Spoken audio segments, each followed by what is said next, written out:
میں گانا گانا چاہتی تھی لیکن گھر اور خاندان میں سب اس کے نہایت خلاف تھے، اور میرے والد صاحب نے لیکن اچانک سے پھر کچھ یوں میرا ہاتھ پکڑ کر مجبوری کی وجہ سے انہیں خاموش کرایا کہ اس کے بعد وہ کچھ بھی نہ کہہ سکے۔ یہ مجبوری کیا تھی اور کیا تھا واقعہ، اسی کے ساتھ یہ بھی بنگلہ دیش سے پاکستان کا سفر کیوں اور کیسے کیا، نادرہ سے نام کو منی بیگم میں کیوں تبدیل کیا اور کس وجہ سے منی بیگم سے متاثر تھیں، یہ تمام باتیں جاننے سے پہلے ویڈیو کو اینڈ تک دیکھتے ہوئے چینل کو سبسکرائب کر دیں۔ لیکن اسی سے پہلے آپ کو انور مقصود اور معین اختر کی زبانی منی بیگم کا واقعہ سناتے ہیں۔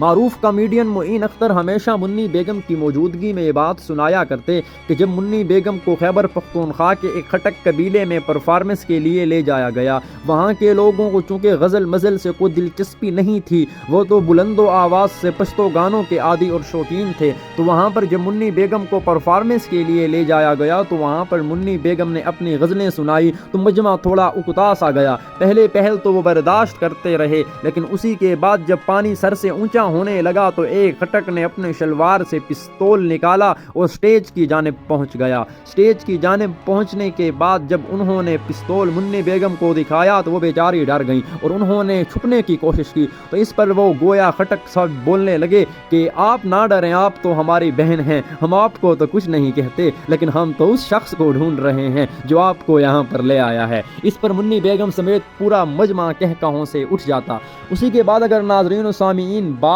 کی جائے تو 1959 کو بنگلہ دیش کے شہر کشتیاں میں پیدا ہونے والی منی بیگم، جس کا نام ان کے خاندان والوں نے نادرہ رکھا، لیکن جب 1971 میں پاکستان اور بنگلہ دیش ایک دوسرے سے علیحدہ اور جدا ہو گئے، دونوں کے درمیان دراڑ پڑ گئی، جو دونوں ایک تھے وہ اب دو بن چکے، تو منی بیگم کے خاندان نے فیصلہ کیا کہ وہ تو انڈیا سے ہجرت کر کے پاکستان آئے تھے، پاکستان سے انہیں محبت تھی، تو وہ کیسے بنگلہ دیش میں رہ سکتے ہیں۔ اسی کے بعد ان کے لیے یہ فیصلہ اور وقت بڑا مشکل تھا، کیونکہ بنگلہ دیش میں ان کے پاس گھر بھی تھی اور جائیداد بھی تھی، لیکن پاکستان میں انہیں معلوم تھا کہ ہمارے پاس ایسا کچھ نہیں ہوگا۔ وہاں پر اونے پونے داموں آپ نے اپنا گھر بار بیچنے کی کوشش کی، لیکن چونکہ وہ ایسا وقت تھا کہ ایسا کچھ نہیں ہو سکتا تھا۔ اسی کے بعد خالی ہاتھ جب آپ 1971 میں پاکستان کے شہر کراچی آ گئیں اور یہاں پر ایک صحرا میں ڈیرے ڈال دیے، وہاں پر اپنے خاندان والوں کو آپ نے بتا ہی دیا کہ میں گانا چاہتی ہوں، گانا میری نس نس میں سما چکا ہے، میں اس کے بغیر اور یہ میرے بغیر نہیں رہ سکتا۔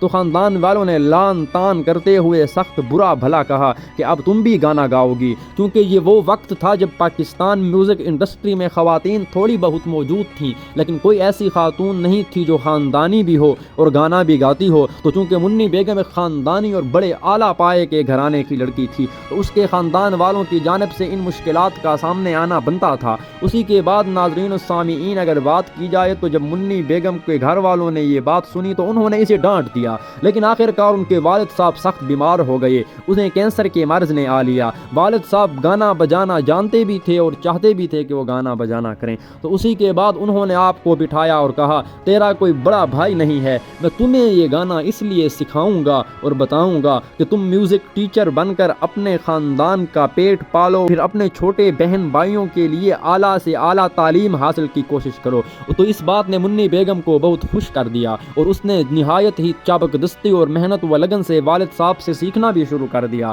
لیکن ناظرین و سامعین جیسا کہ آپ احباب کو بخوبی علم ہے کہ جب انہوں نے یہ گانا شروع کیا تو اس کے فوراً بعد ہی والد صاحب کو زندگی نے مہلت نہ دی، اور وہ لوگ جو ان کی مخالف تھے، جو اس بات کو نہیں مانتے تھے کہ بنگلہ دیش کے اعلیٰ خاندان میں پیدا ہونے والی منی بیگم اب گانا بجانا بھی کریں گی، تو انہوں نے آپ لوگوں کو کہا کہ آپ اپنا کام ہے، آپ اگر گانا چاہتی ہیں بچوں کا پیٹ پالنے کے لیے، بہن بھائیوں کا پیٹ پالنے کے لیے، تو آپ گا سکتی ہیں، ہمیں اس سے کوئی مسئلہ نہیں ہے۔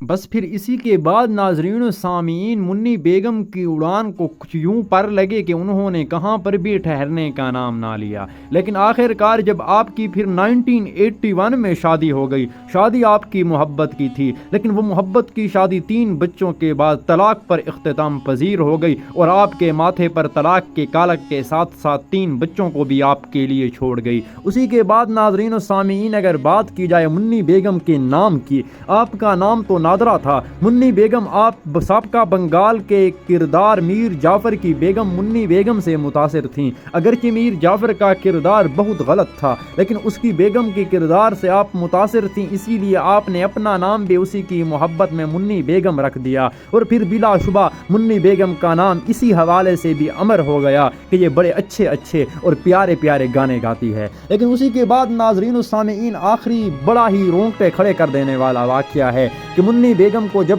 آخر کار پاکستان میں شہرت مل گئی، آپ کو قومی اور بین الاقوامی ایوارڈ مل گئے، آپ کچھ یوں دل برداشتہ ہوئیں کہ وہ پاکستان اور وہ ملک جس کے لیے آپ بنگلہ دیش کو چھوڑ کر آئی تھی، اپنی جنم بھومی کی اور جائیداد و زمینوں کی قربانی دی تھی، اسے آپ نے چھوڑ جانے کے لیے کوششیں کر دیں، اور پھر آخر کار کینیڈا جا کر ہی آپ نے رہائش اختیار کر لی، جو بلا شبہ پاکستان اور پاکستانیوں کے لیے ایک افسوسناک تھا کہ اتنی بڑی لیجنڈ کی ہم قدر نہ کر سکے اور وہ غیروں میں جا کر اپنا کام کرنے لگ گئیں۔